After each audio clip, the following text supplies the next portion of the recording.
Hello, darlings. You've all heard of Marilyn Monroe. Some of you know Bridget Bardot.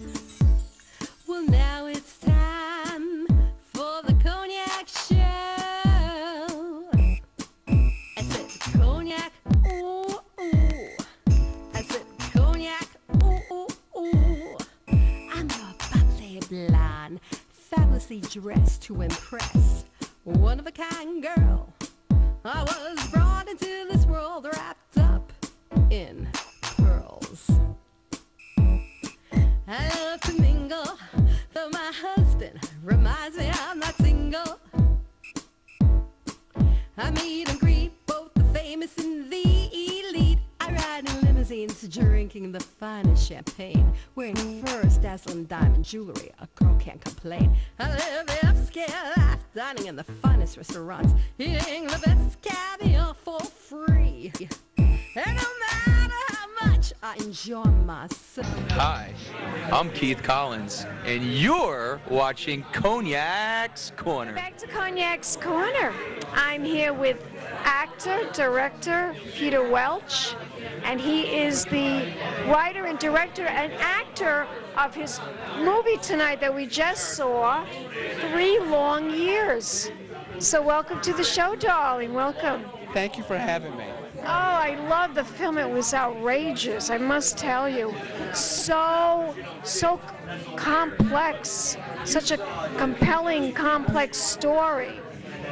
How long did it take you to write all that? That must have taken quite a long time to write all that. I started initially, the initial draft started in 2000, and it took me almost 2 years to get to a place where I thought it was really ready. And so yeah, like 2 years going back and forth. I have a really good friend out in LA that is, at the time was a big reader in Hollywood. He gave me a lot of tips and stuff, and he would read the script and say, I don't know, Peter, this works, but this doesn't work. You know, you should try to explore this more, and don't rush your script, was his bottom line. And so, yeah, so after 2 years, I finally felt, okay, I'm ready to shoot it. I'm ready to shoot it. And that's when you saw Randy in that gym and said, he's the guy. He was. As soon as I saw him, I said, "My God, you know, that's the right countenance of the person. The right. I don't know. Just his energy was that. That's the nurse." And well, now that I've seen the movie, because before when I did the interview with you at Mumiel Cocktail Lounge, now that I've seen the movie, I can understand why you picked him. I understand now why you felt that he was perfect for the role.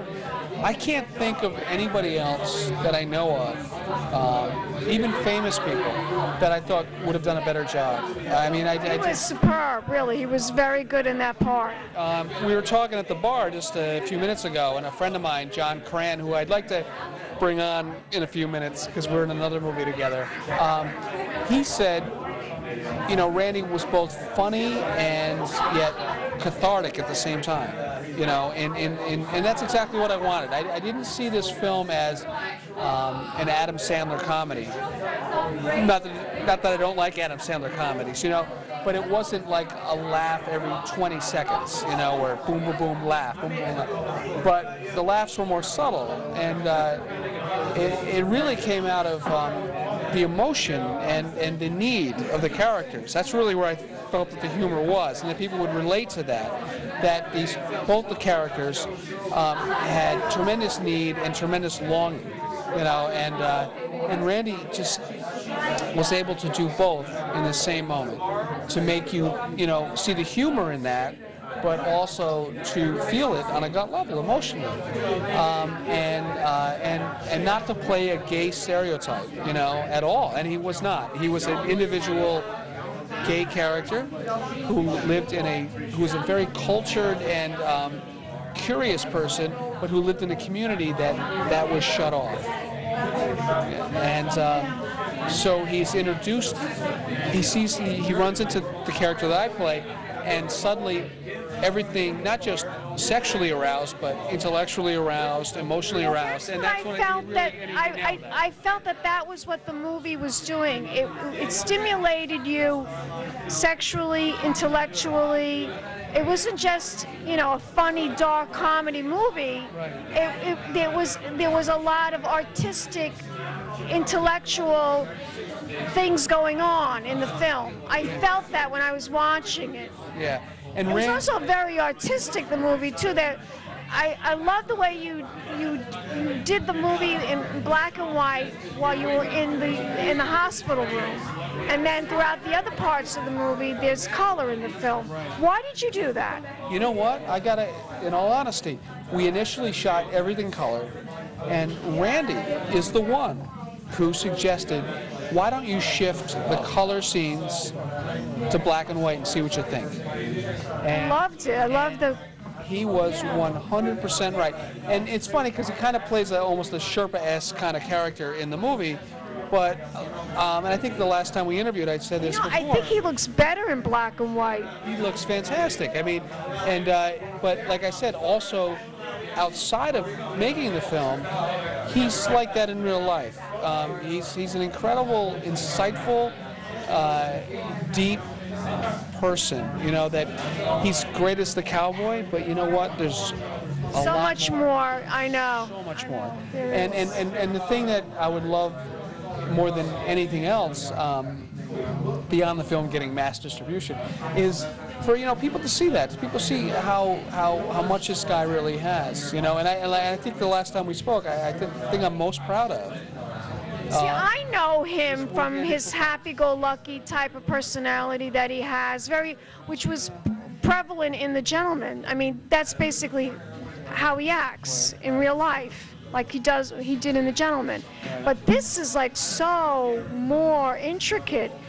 His range in this movie is really, really, it's really overwhelming, really. And that's, you know, honestly, I mean, if you hang out with Randy at home, or he has a roof garden that he does every year, you see that. That's who he is too, you know. I mean, and I think this is really just the tip of the iceberg. I mean, I think that any good director could get something out of him that none of us have seen yet. You know, I think he can go to many different places, obviously beyond The Village People, but beyond 3 Long Years too. I mean, he's just a deep, deep reservoir of, you know, of knowledge, of emotion, and just of understanding. You know, I mean, we worked on the part very hard. We rehearsed a lot. And I could see that. Yeah, and you know, it just that's my proudest accomplishment, is directing him. Is working that. What was the most difficult scene in the movie? I have to say the hospital scenes were the toughest, just because we were under the gun. We had a location out in Brooklyn at this hospital, and we were the last crew to ever be allowed to. There was this wing that they were not using.